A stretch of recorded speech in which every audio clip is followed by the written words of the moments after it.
Hi guys, I am Aditya Kedari. Before starting off today's topic, I just like to make a small announcement. आज शाम को 8 बजे अन academy पे मेरा एक फ्री सेशन है, फ्री लाइव सेशन। आप मुझसे लाइव चैट भी कर सकेंगे on the topic how to prepare sociology optional for UPSC, जिसमें मैं यूपीएससी के बारे में और सोशोलॉजी ऑप्शनल के बारे में मैं बात करूँगा।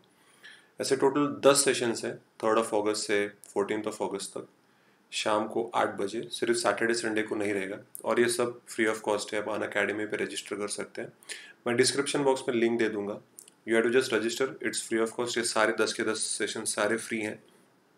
सो those people who are interested definitely, so I hope will meet at 8 o'clock in the evening today. चलिए आज का टॉपिक स्टार्ट करते हैं। वाई योर जॉइंट्स में pop and crack during a workout. Workout करते समय आपको जो आवाज़ आते हैं नॉर्मली, स्नैप क्रैकल पॉप, अब इसको कैसे डिस्क्राइब करें पता नहीं, बट नॉर्मली ऐसा छोटा मोटा आवाज़ आते रहता है।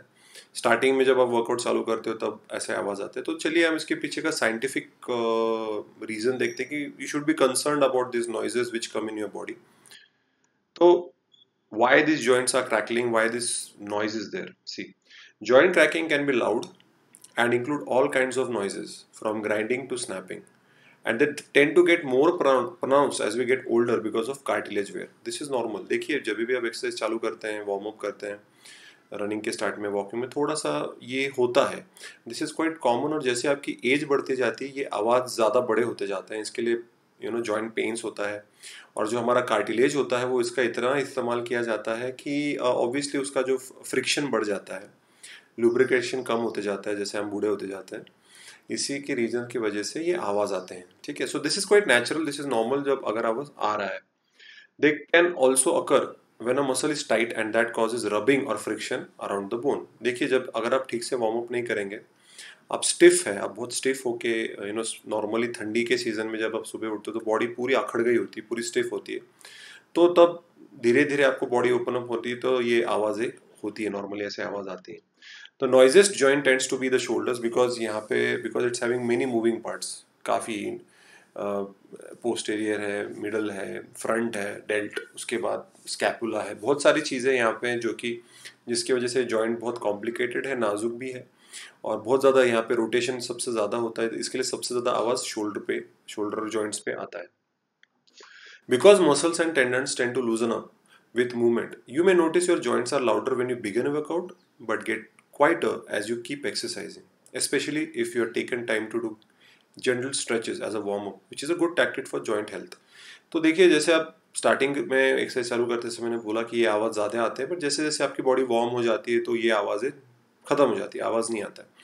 लेकिन इसको अगर आपको अवॉइड करना है तो आप वार्म अप करिए। 15 मिनट तक वार्म अप तो बहुत ही ज़रूरी है, जहाँ पे आप सब स्ट्रेच कर रहे हैं अच्छे से और आपकी बॉडी पूरी तरीके से वार्म हो गई है। और अब फिर आप वेट ट्रेनिंग स्टार्ट करिए। कई बार मैंने देखा है कि लोग जाते हैं जिम में और they suddenly start picking up weights, तो नहीं, ये इससे इंजरी हो सकती है, जॉइंट इंजरी। देखा है मैंने लोगों की लोअर बैक, शोल्डर डिसलोकेट हो जाते हैं और उसके बाद फिर वो जिम ही नहीं कर पाते, या वो they can not reach their potential of fitness if they had done that little bit of warm up. लोग आलस करते हैं 15 मिनट 10 मिनट का वार्म अप करने के लिए। आप थोड़ा सा जॉग कर लीजिए, थोड़ी सी साइकिलिंग कर लीजिए, थोड़ा सा आपको थोड़ा सा पसीना भी आ जाए तो समझ लीजिएगा बॉडी वार्म हो चुकी है। और उसके बाद आप आपका जो वर्कआउट है, वेट ट्रेनिंग है, कोई भी कुछ भी चीज़ हो वो आप कर सकते हो।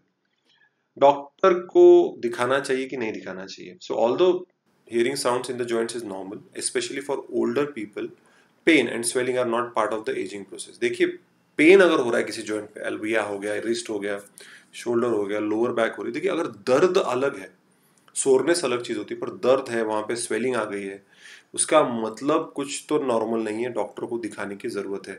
नहीं तो नॉर्मली जिनकी ज़्यादा पढ़ाई नहीं होती, जिनके ज़्यादा पढ़ा नहीं होता है, तो वो बोल देते हैं कि हाँ कर ले, कुछ नहीं, be a man, be a मर्द बन और तू वेट उठा, कुछ नहीं होगा, स्वेलिंग है, थोड़ा पेन तो चलता ही है। थोड़ा पेन चलता है, अगर रेगुलरली लॉन्ग ड्यूरेशन के लिए आपको पेन हो रहा है, स्वेलिंग है, तो आपको डॉक्टर को दिखाने की ज़रूरत है। There shouldn't be a sharp pain, aching, swelling or throbbing, since that indicates something may be amiss, such as inflammation or tendon strain or sprain or even a hairline fracture. Hairline fracture मतलब छोटा सा एक crack जाता है आपके bone में, वो भी हो सकता है। तो देखिए अगर पेन हो रहा है, स्वेलिंग हो रही है और आपको बहुत अनईजीनेस हो रहा है और बहुत ज़्यादा दर्द हो रहा है, तो ये गलत बात है। तो ये तब आपको डॉक्टर को दिखाने की जरूरत है। तक स्ट्रेन भी हो सकता है या इवन हेयरलाइन फ्रैक्चर भी हो सकता है। Even if you have a low level nagging pain that subsides soon after working out, get it checked to make sure it's not the start of a problem like arthritis. देखिए थोड़ा आपका pen अगर रुके जा रहा है, मतलब pen जा ही नहीं रहा, थोड़ा थोड़ा थोड़ा थोड़ा दर्द हो ही रहा है वहाँ पे, तो एक तो रेस्ट लीजिए, simple, just take a break, 2 दिन का ब्रेक लीजिए, कुछ मत करिए, थोड़ा सा वॉकिंग साइकिलिंग ऐसा कुछ कर लीजिए।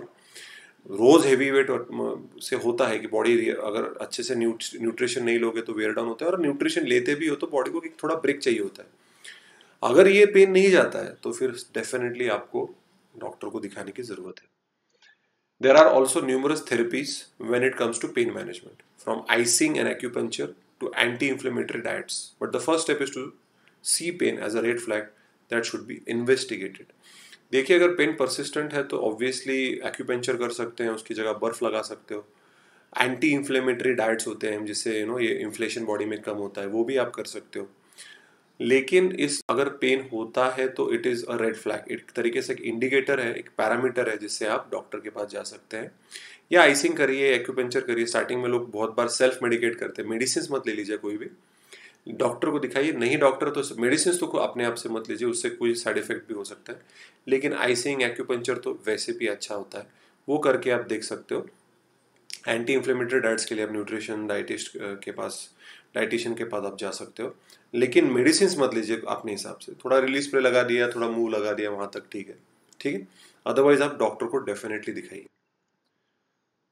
Veg to minimize joint noise, कि ये जो कैसे आप इस नॉइज को कम कैसे कर सकते हैं, या ये जो आवाज़ें आती हैं बॉडी में, टड़ाक कुड़ुक कुड़ुक जो भी है, स्नैप क्रैक व्हाटएवर पॉप, ये कम करने के लिए क्या करना चाहिए? सबसे पहले फोकस ऑन वेट लॉस। मतलब आपका वेट बहुत ज़्यादा है, अगर आपके घुटने दर्द दे रहे हैं, आप शोल्डर दर्द दे रहे हैं, लोअर बैक पेन कर रही, मतलब इसका मतलब आपके बॉडी पे वेट ज़्यादा है, आपका बोन स्ट्रक्चर छोटा है, आपका वेट डबल है, तो ऑब्वियसली वेट लॉस पे सबसे ज़्यादा टारगेट करना चाहिए। ज़्यादातर जिन लोगों का ओवर वेट होते हैं उनको नोटिस होता है जब वो वॉकिंग करते हैं ज़्यादा देर के लिए, रनिंग करते हैं, साइकिलिंग करते हैं, तो उनके जॉइंट्स पेन करते हैं। उसका रीज़न वेट है, extra excess weight, due to which आपका बोन जो है वो वेयर डाउन हो जाता है, वो थक जाता है, उसकी उतनी कैपेसिटी नहीं होती। तो वेट लॉस पे सबसे पहले फोकस करना जरूरी है।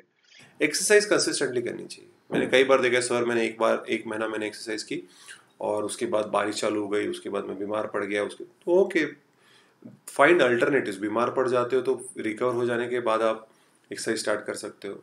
10 दिन 15 दिन का गैप ठीक है। बारिश हो रही, that is not a reason to stop exercising. कोविड-19 चल रहा है, लॉकडाउन चल रहा है, that is not a reason to stop exercising. घर पे बैठ के भी आप एक्सरसाइज कर सकते हैं, डिप्स है, स्क्वाट्स है, फ्री स्क्वाट्स, सब कुछ कर सकते हो। इतने सारे यूट्यूब वीडियो मैंने भी डाले कि घर पे बैठ के आप कैसे एक्सरसाइज कर सकते हो। दिन में अगर आप 15 सूर्य नमस्कार भी लगाते हो, 10 भी लगाते हो, मोर देन सफिशिएंट। एटलीस्ट आपकी बॉडी की मूवमेंट हो रही है।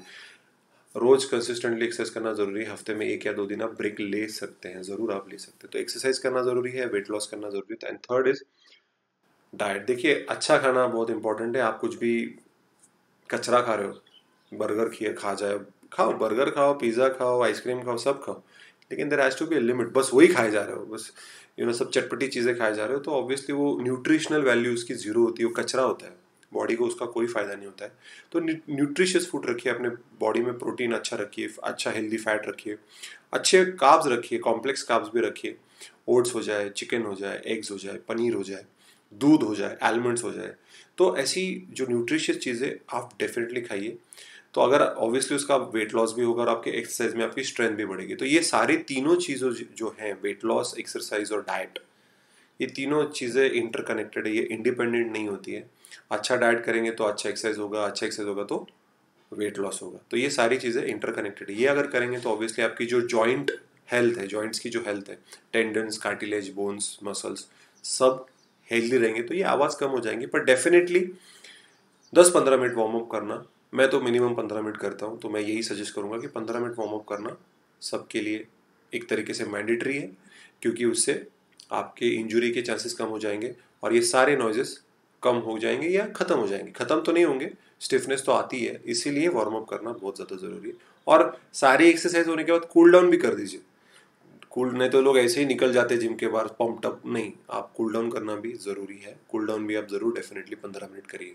इन 2 चीज़ों को बिल्कुल अवॉइड मत करिए। Naturally not only joint health, लेकिन सारे ओवरऑल फिटनेस में आपको इम्प्रूवमेंट दिखेगा। So that was the video guys. तो आपको अच्छा लगे तो सब्सक्राइब करिए, लाइक करिए। कोई भी डाउट होगा तो कमेंट सेक्शन में आप पूछ सकते हैं, कोई भी डाउट। और फिर से मैं एक बार दोहराना चाहूँगा कि आज शाम को 8 बजे अनअकैडमी पे मेरा 1 घंटे का सेशन है, शाम को 8 बजे, on the topic how to prepare sociology optional for UPSC. उसका रजिस्ट्रेशन फ्री है। टोटल 10 सेशन है टिल 14 अगस्त एक्सेप्ट सैटरडे संडे, शाम को 8 बजे, completely free of cost. Description box में मैं लिंक डाल दूंगा। तब तक के लिए आदित्य गिदारी साइनिंग आउट।